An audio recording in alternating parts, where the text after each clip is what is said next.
Welcome back to Swing Trading with Carter. Hope you guys are all having a fantastic day today. Now in today's video, we are going to be talking about, yes, you guys have guessed it, swing trading stocks. So I hope you guys all enjoyed this. If you guys do, hit that like button and subscribe. We're going to be talking about pretty much everything with swing trading: strategies, criteria, why did I enter, why did I sell, all that good stuff. So hit that like button, subscribe, and if you guys want to learn more about swing trading and trading in the market, check out our school. It's absolutely fantastic. We got private live streams. We got group chat, we got lectures, everything to take trading to the next level. I don't believe in alerts. I don't believe in getting rich quick. I teach you how to trade and how to be a successful trader. So check it out down below, and we're doing a 50% off sale. You guys can use code SALE to get 50% off. Code SALE, 50% off. So I'll see you guys in there. Let's jump into it. What is the best time frame for swing trading? So the first thing you need to understand is, as a swing trader, I would highly recommend looking at several different time frames.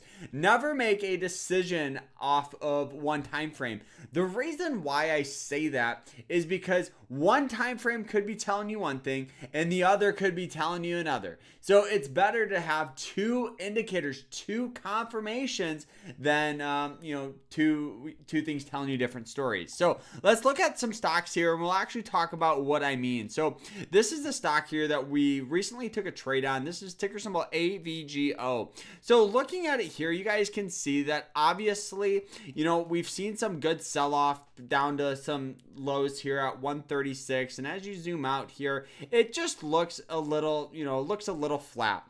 It does have some nice support here. If we look at it, let's draw it out. Some nice support down in this range near and around 136, where it hits it and we have good tendencies of buying pressure. So maybe that could represent a good opportunity to enter the position. Now what I would recommend doing is start high and then work your way low. For me, I use the daily. So each candlestick represents one trading day. I use this and I use the hourly. That's pretty much it. Very, very rarely will I look at the weekly, monthly, quarterly, or yearly. I'm just not that type of trader. The higher up you go, often the longer you're going to be in the position. So for me, I hold my stocks for anywhere from 6 to 9 days. That is pretty much how it is on average.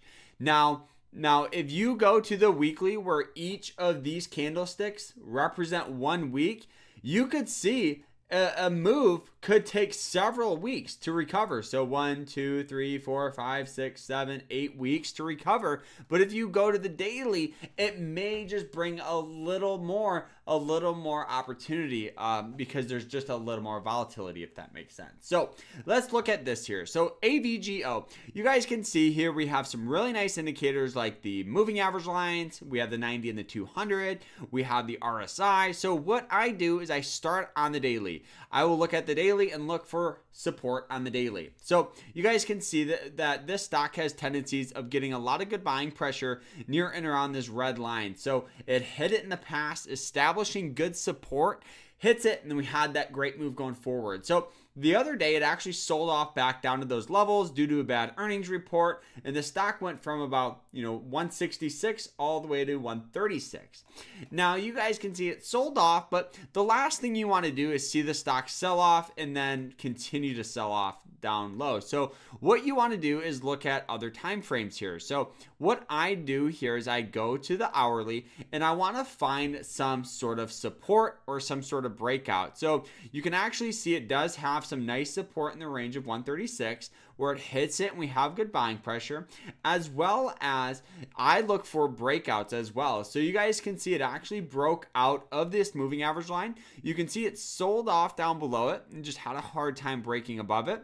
Recently it hit it and then rallied its way up, hit it, confirmed it as support, and then rallied up ever since. So now we're looking at lower time frames. So you want to start high and then work your way up. That is what I do. That is what I teach. So the top two trading time frames is the daily and the hourly. Now, if you guys want to learn how to find these plays, check out our school, code LIONS for 50% off. But let's talk about one more here. This is the stock that we traded, Sound AI. So you guys can see as we zoom out, it's just a very, very flat stock, with some sell off here, and how do you know what's going on? So start high and work your way low. So going to the daily, you can see it has this nice trend line of getting buying pressure, hits it, buying pressure, hits it, buying pressure, hits it, buying pressure, hit it again. It also had heavy support on the 200-day moving average line. Hits it, buying pressure, buying pressure, buying pressure, buying pressure. It was undervalued on the RSI. Also looking at the hourly, you can see the good sell-off here, entering on the breakout near around 450 because it broke out of old resistance. It broke out of that channel, hit it, broke out, started using these moving average lines and broke through them. That's exactly what we look for, is using several different time frames to determine if you should buy the position. So guys, I hope you guys all enjoyed it. These are 2 examples of the best time frames to use. And also don't forget, the broker I am using is Moomoo. I'll put them down below for you guys. You guys can get up to 20 free stock just by signing up with them. So we'll see you guys in the next one. Hope you guys all enjoyed it. Like, subscribe, and have a good rest of your day.